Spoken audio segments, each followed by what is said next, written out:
Hello welcome to ज़रा हट के। मुबशर ज़ैदी और ज़रार खोड़ों का सलाम कबूल कीजिए। लौट जाती है उधर को ही नज़र क्या कीजिए। बार बार जो है जिस तरह महंगाई का तूफ़ान के ऊपर आवाम जो है वो एहतजाज कर रही है, तो बार बार ज़ाहिर है उसी का तस्करा करना पड़ता है कि वो कीमतें रुक नहीं रही, बढ़ती ही जा रही हैं। हुकूमत कह रही है कि हम माफिया की कमर तोड़ रहे हैं, और माफिया पता नहीं आवाम की शायद कमर तोड़ रहा है, क्या चक्कर है। चीनी जो है वो 110 तक पहुंच चुकी है, आटा 75 रुपये किलो हो गया है, नान की कीमत जो है 2 से 5 रुपये बढ़ गई है, अंडे आपको पता ही है 15 से 17 रुपये का एक अंडा मिल रहा है, मुर्गी की कीमतें ऊपर जा रही हैं, अशाए खुर्दनोश जो हैं वो मुकम्मल तौर पर काबू से बाहर हो रही हैं। मगर हमारे वज़ीर आज़म इमरान खान हर हफ्ते कहते हैं कि जनाब अब जो है वो कीमतें नीचे जाएंगी। क्या ऐसा मुमकिन है? अभी मैं सुन रहा था जो वज़ीर सनत व पैदावार हैं हमाद अज़हर को शाहज़ेब खानज़ादा के प्रोग्राम में, उनका ये कहना था चीनी 110 पे गई है, तो अब कुछ चीनी इंपोर्ट हो रही है और ख़्याल यही है कि 15 रुपये तक कीमतें शायद गिर जाएंगी, ख्याल है। मगर चीनी की कीमतें डबल हुई हैं, आटे की कीमतें डबल हुई हैं। वजूहात जो है, वजूहात देखें जहाँ जो सुनने में जो आती हैं वो ये है कि जी कुछ माफियाज हैं जो आपको तरक्की नहीं करने देते। अच्छा, फिर बात होती है कि जी ब्यूरोक्रेसी हमारी पॉलिसीज को इम्प्लीमेंट नहीं कर रहे। आप ब्यूरोक्रेट से बात करें वो कहेंगे कि जी जो पॉलिसीज हमें मिलती हैं, जब मिलती हैं, अगर मिलती हैं, वैसे नहीं मिलती, हम उन्हीं को ही इम्प्लीमेंट कर सकते हैं।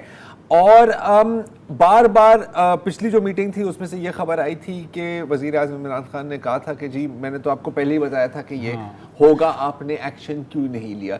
सवालात बहुत हैं, नोटिसेस बहुत लिए जाते हैं, टाइगर फोर्स को तैनात किया जाता है, लेकिन कोई एक्चुअल एक्शन प्लान या कोई प्लानिंग बदकिस्मती से शायद नज़र नहीं आ रही इस वक्त पर। इसी सिलसिले में हमने हमारे जो चीफ करस्पॉन्डेंट हैं और इसको देखते हैं सनाउल्लाह खान, उन्हें इस्लामाबाद में मदऊ किया है और उन्हीं से पूछेंगे कि सनाउल्लाह, क्या आवाम के लिए कोई अच्छी खबर है, कोई इक्का दुक्का, या आपके ख्याल में मामलात ऐसे ही चलेंगे?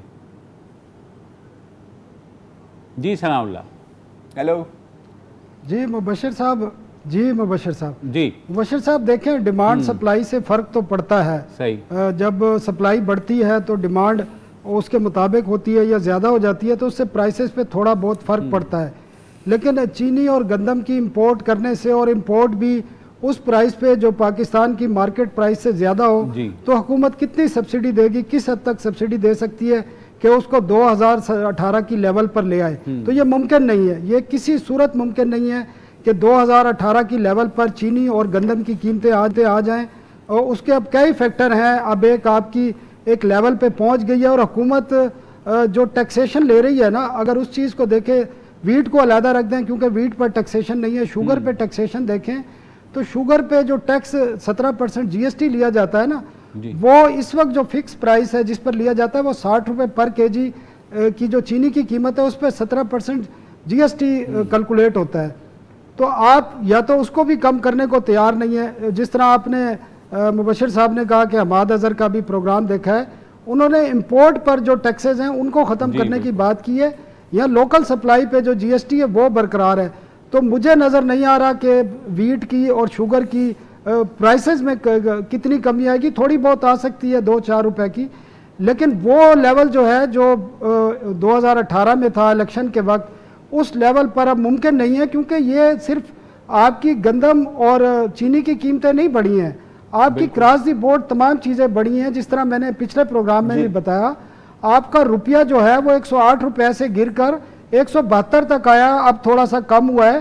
तो उसमें आप बिजली की प्राइसेस ले लें, आप गैस की प्राइसेस ले लें, आप खाद की प्राइसेस ले लें, आप इसके साथ जो ओवरऑल बाकी पेट्रोलियम का जो टैक्सेस थे, मैंने बताए थे आपको कि PDL जो था, पेट्रोलियम डेवलपमेंट लेवी, डीजल और पेट्रोल पर 2018 में 8 रुपये और 10 रुपये लीटर था, जो आज 30 रुपये लीटर है।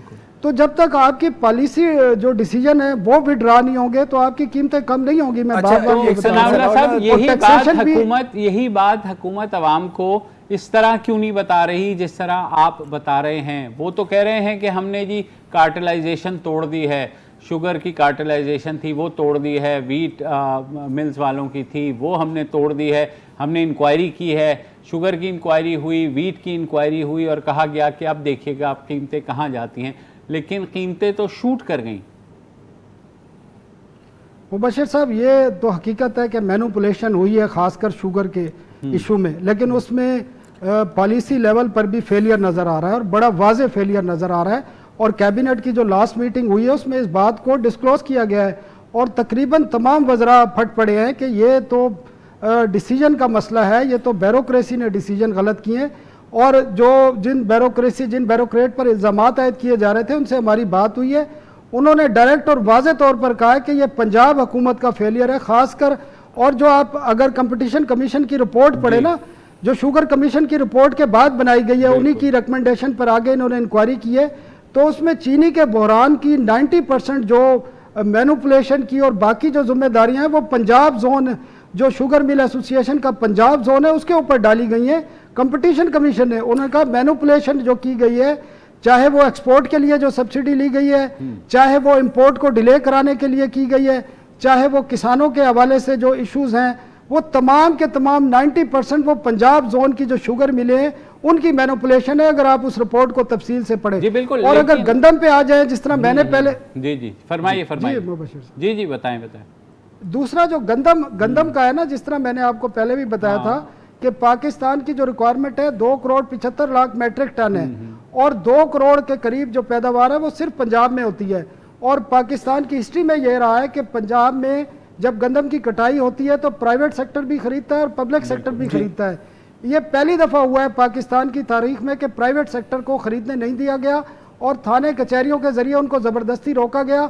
अब मुझे बताएं, 3.25 करोड़ मैट्रिक टन जब गंदम आपकी रिक्वायरमेंट है और सरकारी शोबा चारों सूबे मिला के 66 लाख टन गंदम खरीद रहे हैं, तो वो किस तरह मुमकिन है कि वो पूरे मुल्क की मिलों को एंड टाइम पर सप्लाई करेंगे और मुनासिब कीमतों पे सप्लाई करेंगे? मैं बात काट रहा हूँ यहाँ पर, मेरे पास सिर्फ एक सवाल है और शायद इसका जवाब नहीं है, और वो सवाल है क्यों, मतलब क्यों इस तरह की का फैसला लिया गया, वो मुझे तो समझ नहीं आ रही।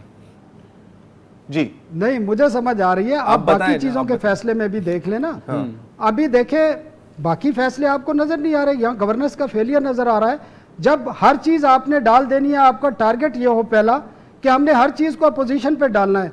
पहले 6 महीने होते हैं कि चलो जी पिछली हुकूमत की वजह से सारा साल ले लो, अब 2.25 साल से ज्यादा हो गए हैं। बिल्कुल नहीं, 2.25 साल हो गए, चले हम साल ले लेते हैं आपकी वजह से। मैं कह रहा हूं साल ले लो, लेकिन अब 2.25 साल के बाद भी कह रहे नहीं, अब 2.25 साल के बाद तो ये नहीं बनती। फिर आपने नायल लोग बिठाए हुए हैं जो आप कह रहे हैं ना कि क्यों, जब आप ये समझ लें कि अकले कुल मैं हूं और मैंने ये डिसीजन देने और हिस्ट्री को आप तब्दील करने जाएं, हिस्टोरिकल फैसलों को आप तब्दील करना जाएं, और आपको जो ब्यूरोक्रेसी के जो सीनियर लोग हैं जो इस सेक्टर को डील करते हैं उन्होंने आपको रिकमेंड भी किया हो कि ये ना करें, इस तरीके से बहरान पैदा हो सकता है, फिर भी आप वो डिसीजन करें और अभी भी कबूतर की तरह आंख बंद करके बैठे और इस गलती को तस्लीम ना करें और ये कहा जाए वजीरों से कि पंजाब हुकूमत का नाम नहीं लेना, तो फिर आप क्या कर सकते हैं? और आपने सिर्फ लेना है कि जी साबका हुकूमतों के ऊपर ये डालना है कि उनकी गैर जिम्मेदारी की वजह से वो जो चोर थे जिनको आप बार बार चोर कह रहे हैं, उनके दौर में उनकी अपनी शुगर मिलें भी थी, वो आपको भी पता है, हमें भी पता है, लेकिन उस वक्त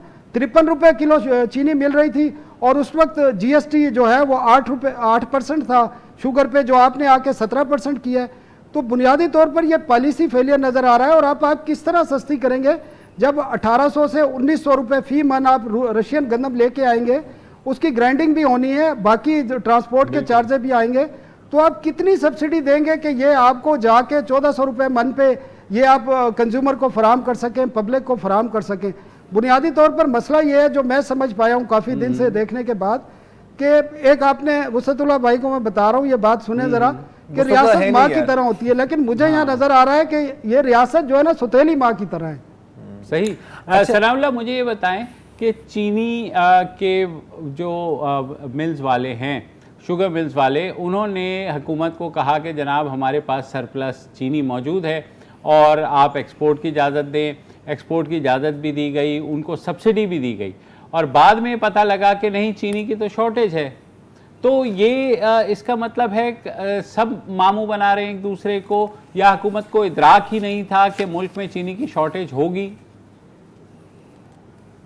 जी बिल्कुल, ये देखें ना, ये बिल्कुल आपने ठीक बात की है। और जो कंपटीशन कमीशन की रिपोर्ट है या शुगर कमीशन की रिपोर्ट है, उन दोनों में इस बात को कहा गया है कि मुल्क में ये असेसमेंट जो की गई है, ministry of industry Pakistan sugar mill association से डेटा लेती थी या बाकी चीज़ों से, केन कमिश्नर से लेती थी, डिप्टी कमिश्नर से डेटा लेना थी, वो सारा कुछ मैनिपुलेट किया गया है। और पूरा एक मैनिपुलेशन के बाद शुगर की एक्सपोर्ट की इजाज़त ली गई है विद सब्सिडी। 29 अरब रुपए की सब्सिडी इन्होंने हासिल की है इस सूबाई हुकूमतों से और फेडरल गवर्नमेंट से। और जब मज़े की बात, जब शार्टेज हुई है और इम्पोर्ट, जब ज़रूरत थी इम्पोर्ट की, ये कंपटीशन कमीशन की रिपोर्ट में कहा गया है कि उस वक्त भी मैनिपुलेशन की गई और हुकूमत को गलत डेटा दिया गया कि इम्पोर्ट की ज़रूरत नहीं है और इम्पोर्ट डिले हुई, जिसकी वजह से बकौल इनके शार्टेज हुई और प्राइसेस शूट अप हुई।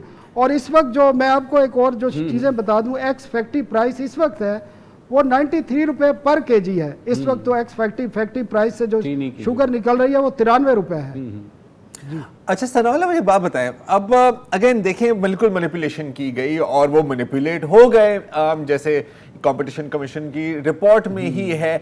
लेकिन यार मतलब ये कोई पहली बार तो मतलब गन्ने की फसल नहीं कटी ना, कोई पहली बार तो ग्राइंडिंग नहीं हुई। ये एक ऐसा निज़ाम है जो दहाइयों से चलता आ रहा है। तो क्या पिछली हुकूमतें मैनिपुलेट नहीं हुई इसमें? मुझे एक बात समझाने का कि इनमें क्या ऐसी खासियत थी जो प्रेजेंट सेटअप है कि वो इतनी आसानी से मैनिपुलेट हो गया? हमें डेटा भी तो पिछली हुकूमतों में भी तो इन्हीं सोर्सेज के थ्रू आता होगा ना, या नहीं?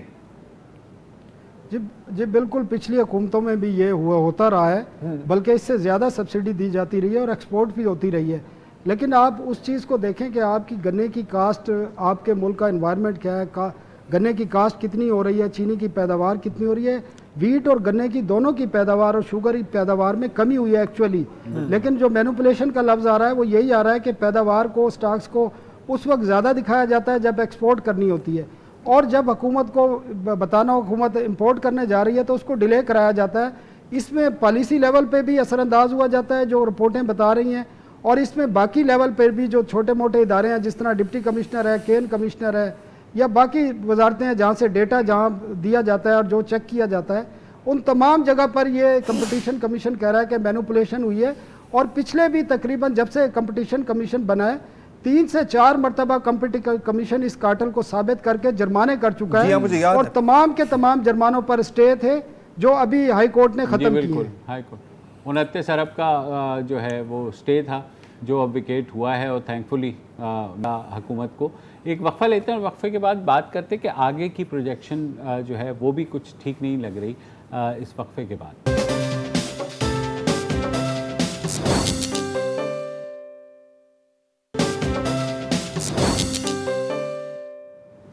Welcome back. हम बात कर रहे हैं महंगाई के तूफ़ान की और क्या ये रुकेगा भी या नहीं, हमारे जो चीफ रिपोर्टर हैं सनाउल्लाह से। सनाउल्लाह, ये बताइए कि अब जो है प्रोजेक्शन ये है कि आगे जो है गन्ने की फसल बेहतर हो जाएगी और शायद प्राइसेस कम हो जाएं। उसके साथ साथ कुछ और तशवीशनाक ख़बरें भी आ रही हैं कॉटन की और चावल की फसल के हवाले से भी। तो आगे भी हमें जो विंटर है, अब चीनी और आटे के बाद हमें चावल का बहरान भी देखने को मिलेगा। मुबश्शिर साहब, देखें, कास्ट तो ओवरऑल हर चीज़ की बढ़ी है, तो प्राइसेस तो बढ़ी हैं उसी हिसाब से। लेकिन जहां आपने काटन की बात कर रही है, काटन से हमारी जो इंडस्ट्री है और हमारी एक्सपोर्ट है वो बड़ी वाबस्ता है। किसी ज़माने में हमारी काटन की जो पैदावार थी वो 15 मिलियन बेल्स हुआ करती थी। अब आपको मैं बताऊं, जो 19-20 जो साल गुजरा है, इसमें हमारा काटन का जो ग्रोइंग एरियाज था उसमें 18% कमी आई है और पैदावार में 16% कमी आई है। और ये जो हमारी किसी ज़माने में 14-15 मिलियन बेल्स थी, अब हमारी जो प्रोडक्शन हुई है इस रवा माली साल के दौरान वो 9 मिलियन बेल्स से थोड़ा सा ऊपर हुई है, और नेक्स्ट ईयर बड़ी तशवीशनाक हालत है कि वो 8 मिलियन बेल्स पे आ जाएगी और उसका जो कल्टीवेशन एरिया है वो मज़ीद कम हो जाएगा। और आपको 3 से 5 अरब डॉलर की अब जो कॉटन है वो इंपोर्ट करनी पड़ेगी अपनी इंडस्ट्री को, अपनी जो टेक्सटाइल की इंडस्ट्री है उसको चलाने के लिए। तो आपके लिए ये ज़्यादा सूरत हाल ख़राब है, आपकी इंडस्ट्री के लिए, आपके एम्प्लॉयमेंट के लिए और आपकी एक्सपोर्ट के हवाले से। तो ये सूरत हाल वाकई बड़ी ख़राब है। और इससे इसका इम्पेक्ट किधर आ रहा है? इसका इम्पेक्ट आ रहा है गन्ने पर। गन्ने की पैदावार अगर मैं आपको बताऊं, जो फेडरल एग्रीकल्चर कमेटी है उसके मुताबिक इस साल जो गन्ने की पैदावार हुई है वो 66 लाख मेट्रिक टन हुई है। जो नेक्स्ट ईयर है उसमें 14% इजाफा होने जा रहा है जो काश्त हुई है, जो आगे फसल का नज़र आ रहा है क्योंकि अब कटाई शुरू होने वाली है, और ये चली जाएगी 75 लाख मेट्रिक टन से भी ज़्यादा हो जाएगी। तो आप इससे अंदाज़ा कर लें कि आपकी जो उसकी वजह क्या है कि क्यों, बल्कि ये इसमें थोड़ा सा अगर फिगर को मैं दोबारा बता सकूं, ये 6 करोड़ 63 लाख 70 हज़ार मेट्रिक टन पैदावार इस साल हुई है गन्ने की, और next year 7.5 crore metric ton होगी। तो ये 14% इंक्रीज़ आ रहा है। और ये आप इसको देख लें, रिवर्स हो रहा है। ये जो जहाँ पर काटन पैदा हो रही है उसके ग्रोइंग एरिया में, कल्टीवेशन के एरिया में अब गन्ना लगाया जा रहा है, क्योंकि गन्ने की प्राइस बेहतर मिलती है, मुनाफा भी होता है किसान को, और इंडस्ट्री भी जो है काटन एरियाज़ में शिफ्ट की गई हैं। नवाज शरीफ का जो पिछला दौर था नून लीग का, उसमें ये ज़्यादा काम हुआ था। अभी तो इस दौर में कोई शुगर की नई मिल लगी नहीं है। अब उसका इम्पैक्ट अब आना शुरू हुआ है कि काटन की पैदावार इम्पैक्ट हो रहा है उसका बुरी तरह, और ये आपको आपकी पूरी इकानमी को इम्पैक्ट करेगा, क्योंकि आपकी एक्सपोर्ट का 60 से 65% जो है वो टेक्सटाइल की एक्सपोर्ट है। तो जाहिर है कहीं ना कहीं कोई सोचता रहा होगा हुकूमत में या कोई ऐसा इदारा कि इस चीज़ को कैसे जो है कंट्रोल किया जाए। आपकी कोई ऐसी बात हुई ऑफिशियल से, सेक्रेटरी फूड हैं या और दूसरे इदारे हैं? देखें, जब से बुनियादी तौर पर उन्होंने जो काम करना था काटन के हवाले से, अलहदा काटन कमिश्नर भी तैनात है, इसके अलावा सूबों में भी काटन के हवाले से अलहदा इदारे बने हुए हैं। लेकिन इस वक्त जो एक क्यास बना हुआ है एक मुल्क में, जो एक ख़ासकर गंदम और शुगर के हवाले से मिनिस्ट्री जो नेशनल फूड सिक्योरिटी है वो तो इस वक्त अंडर फायर है, और इस तमाम शुगर और जो वीट का क्राइसिस है इसकी वजह से उन्हें तो इसके अलावा किसी चीज़ की फिक्र नहीं। और दिन में 3-3, 4-4 मीटिंग्स प्राइम मिनिस्टर खुद चेयर करते हैं कि चीनी कितनी इंपोर्ट हुई है, गंदम कितनी इंपोर्ट हुई है, प्राइसेस किधर पहुंची हैं, टाइगर फोर्स क्या कर रही है, और ये पिछली हुकूमतों ने अगर किया तो उनके खिलाफ केसेस कितने बने हैं और रिकवरी कितनी हुई है, माफियाज किधर हैं, कार्टल्स किधर हैं। तो अभी तो सारा कुछ इस पे लगा हुआ है। अभी ये आंखें बंद हैं कि काटन को किस तरह, काटन की पैदावार किस तरह बढ़ाई जाएगी और किस तरह काटन के ग्रोअर्स को इंसेंटिव दिया जाए ताकि इसका ग्रोइंग एरिया बढ़े। तो ये अभी नजर नहीं आ रहा। और जब ये हमारे सर पर आएगा तो फिर जाहिर है देखना ही उसी वक्त आगे खुलेंगे हमारी। हाँ, मुझे कॉटन पे तो बहुत बात हो सकती है, लेकिन मेरा ख्याल है कि अभी एक वक्फा ले लेते हैं और वक्फे के बाद एक और खबर पर नजर आते हैं।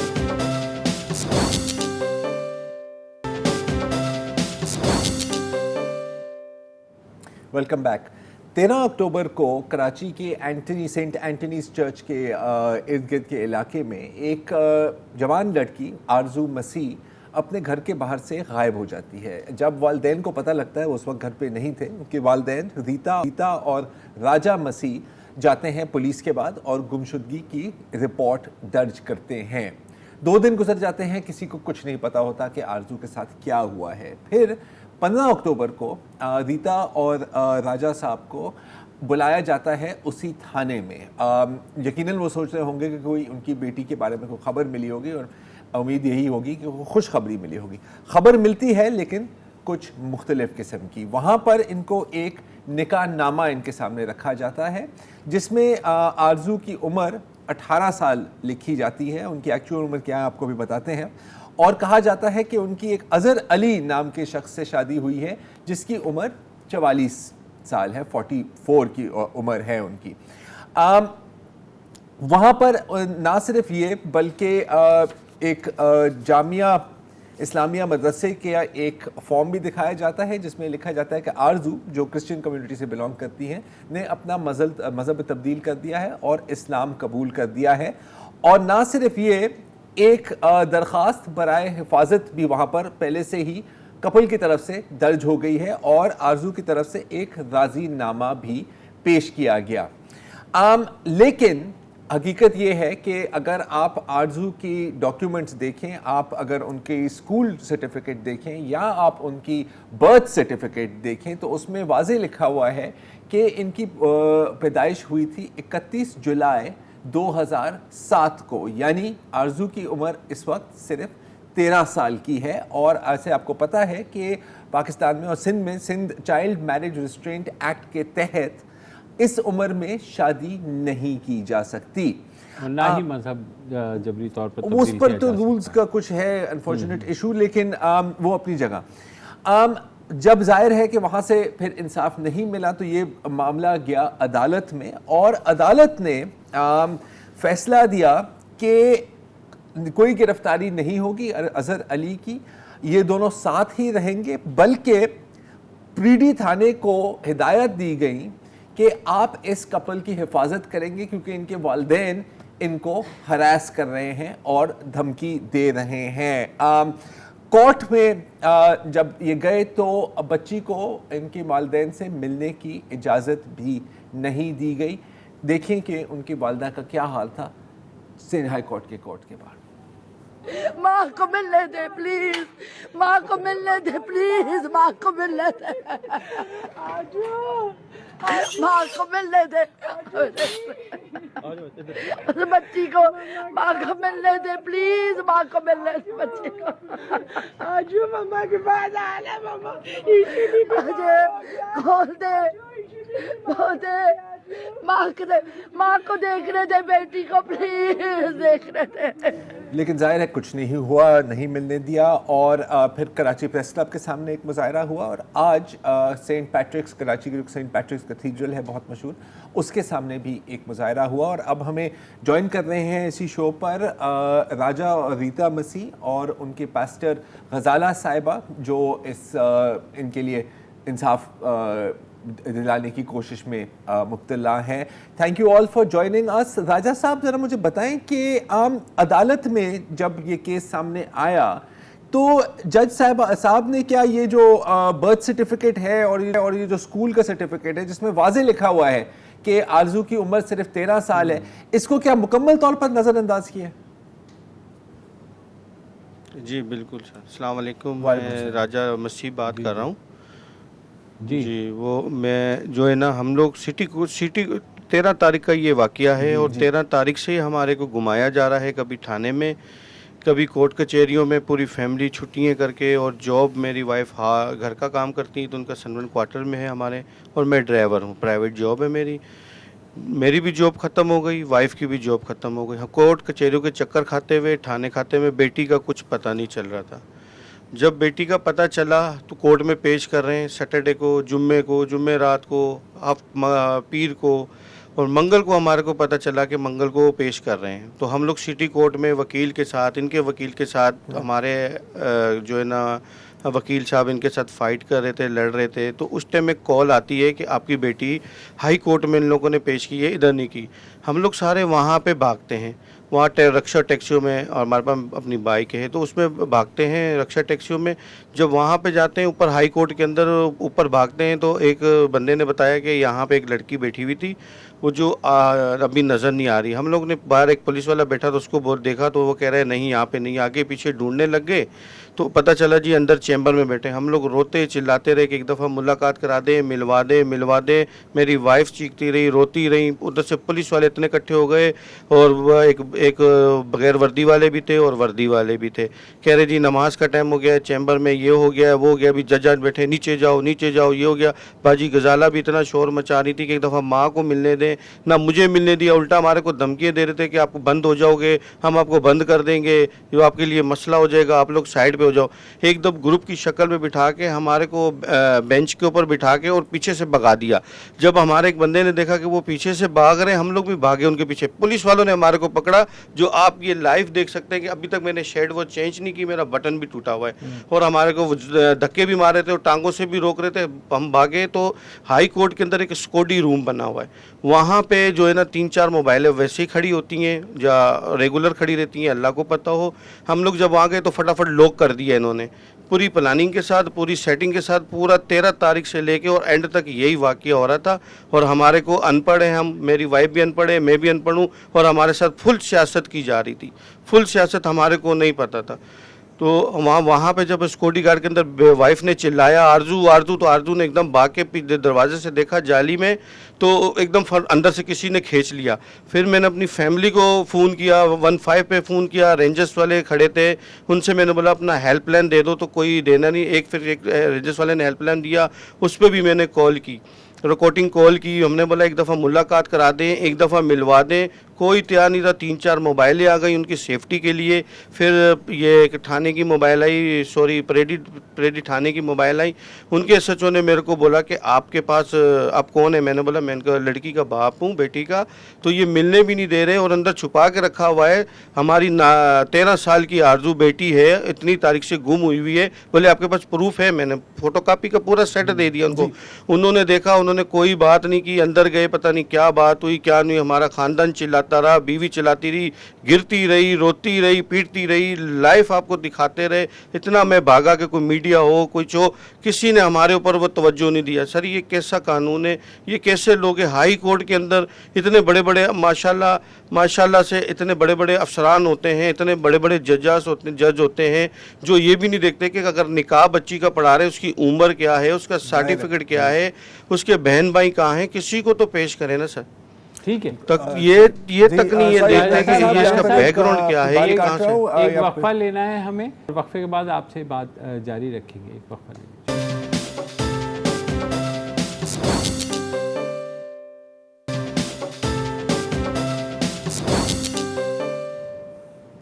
Welcome back. हम बात कर रहे हैं एक 13 साल बच्ची आरजू की, जो कि जिसको फोर्सफुली उसका रिलीजन कन्वर्ट करके शादी की गई। उनके वालिदैन हमारे साथ मौजूद हैं। राजा साहब ये बताइए कि ये जो शख्स है अजहर अली 44 साल, ये कौन है? आप इसे जानते हैं? जी सर, हमारे पड़ोस में रहते हैं और ये 5-6 भाई हैं। 2 भाई इनके पुलिस में हैं, एक भाई रेलवे में है और तमाम जो है ना मतलब कि गवर्नमेंट के मुलाजिम हैं और पावर रखते हैं हर किसी के साथ, मतलब कि फड्डा वड्डा करने में पावर रखते हैं। और दूसरी बात ये है कि इनसे हमारे को हम खुद खौफ में हैं कि ये रात को हमारे साथ कोई कार्रवाई ना कर दें, चाहे किसी से करवा ना दें। हम इसलिए बेटियाँ मेरी 2 जवान बेटियाँ, एक बेटा है, वाइफ है, मैं हूँ और मैंने बूढ़े माँ बाप हैं और हमारे को इनसे बहुत खतरा है। एक बात तो सर ये है और दूसरी बात ये है कि हमारे साथ कोई कोऑपरेट नहीं किया जा रहा। 13 तारीख से लेके अभी तक दिन रात एक कर दिया है, बच्ची से नहीं मिलवाया इन्होंने। जी राजा साहब, बिल्कुल तो इन्होंने आपने बात की। हम ज़रा पेस्टर गजाला साहिबा से बात करना चाह रहे हैं क्योंकि आपके केस को वही परसू भी कर रही हैं। तो गजाला साहिबा ये बताइएगा कि सिंध में कानून मौजूद है कि आप जबरी तौर पर शादी नहीं कर सकते, चाइल्ड मैरिज है, चाइल्ड मैरिज एक्ट मौजूद है। आप कंप्लेंट लॉन्च कर सकती हैं जो commission for status of women है वहाँ पर भी। तो क्या उस हुकूमत से किसी सतह पर राब्ता हुआ है आपका? Thank you very much. हुकूमत से हर सतह पे राब्ता हुआ है।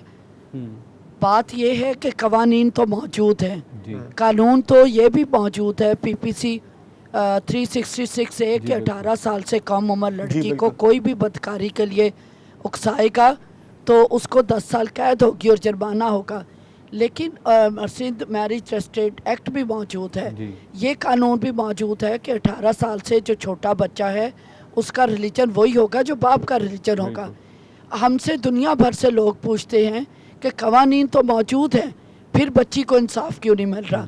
आपके नादरा के कागजात मौजूद हैं। अब उस दिन दुनिया ने देखा कि हम रो रो के फरियाद कर रहे हैं कि एक नहती माँ, खाली हाथ माँ और बाप, जिसको हाई कोर्ट के आला अफसरान, पुलिस, सारा अमला हमें अरेस्ट कर रहा है, हमें धमका रहा है कि गोली मार देंगे आपको गिरफ्तार कर लेंगे। एक माँ को बेटी से नहीं मिलने दे रहा। मेरा तमाम अपने पाकिस्तानी बहन भाइयों से सवाल है कि वो कौन सा दीन है? मैं मान लिया कि बच्ची ने इस्लाम कबूल कर लिया, वो कौन सा दीन है जो बच्ची को माँ बाप से मिलने से रोकता है?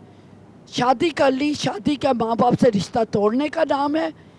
ये सारा कुछ गैर कानूनी हुआ, ये शादी भी नहीं है, ये रेप हो रहा है। और आप ही के मुल्क की कवानीन ये कहती है कि ये रेप है 18 साल से छोटी उम्र की बच्ची के साथ करना, चाहे उसकी कंसेंट भी शामिल है। उसके बाद इतने जब हमारी जो एडवोकेट है मैडम नूर नाज आका वो पहुंची हैं तो 2 मिनट के लिए माँ को अंदर जाने दिया गया। वहाँ ढेर पुलिस खड़ी है, वो अली अजहर है, उसके रिश्तेदार हैं और वहाँ पर भी बच्ची को का जो बयान उस वक्त वीडियो बनाई गई है माँ से बात करते हुए। बच्ची कहती मैंने कलमा पढ़ लिया। अब मुझे ये बताएं कि ये बच्ची जो 10 दिन से 12 दिन से माँ बाप से दूर है, जिसने कभी बुर्का नहीं पहना, जिसका नाक छेद दिया गया, जिसको फिज़िकली रेप किया जा रहा है, असॉल्ट किया जा रहा है, क्या वो ज़हनी तौर पर ठीक होगी? उसको कितना खौफज़दा किया होगा कि वो माँ को कहती है मैंने कलमा पढ़ लिया। उसको, जिसको अपने दीन का नहीं पता, जो 6ठी क्लास की स्टूडेंट है, वो दीन इस्लाम को एक दिन में कैसे समझ गई कि 13 तारीख को अगवा हुई है, 13 तारीख को कबूल इस्लाम हुआ है, 13 तारीख को उसका निकाह हुआ है, फ्री विल बनी है। और फिर जो ट्रेजिडी है कि जब उसका शनाख्ती कार्ड नहीं है, हाई कोर्ट में उसकी बायोमेट्रिक कैसे हुई, उसकी वेरिफिकेशन कैसे हुई? बिल्कुल वो जी। कागजात पे जो लोअर कोर्ट में पेश किए गए फ्री विल, उसमें उसकी जाली तस्वीर लगाई गई, उस बच्ची की तस्वीर नहीं है। उसको 18 साल का जाहिर किया गया, उसको मुसलमान जाहिर किया गया। क्या अदालतें अपने ही बनाए हुए कवानीन पाबंद नहीं करती कि जब वेरिफिकेशन के लिए शनाख्ती कार्ड चाहिए, निकाह के लिए वली की ज़रूरत है, अगर आप इस्लामी कानून से भी बात करते हैं। और फिर मुझे अलमिया ये होता है कि हम, ये क्रिश्चियन बच्ची है, क्रिश्चियन बच्ची पे आप इस्लामिक लॉज कैसे अप्लाई कर देंगे? वो चर्च की बच्ची है, वो 6th क्लास की स्टूडेंट है।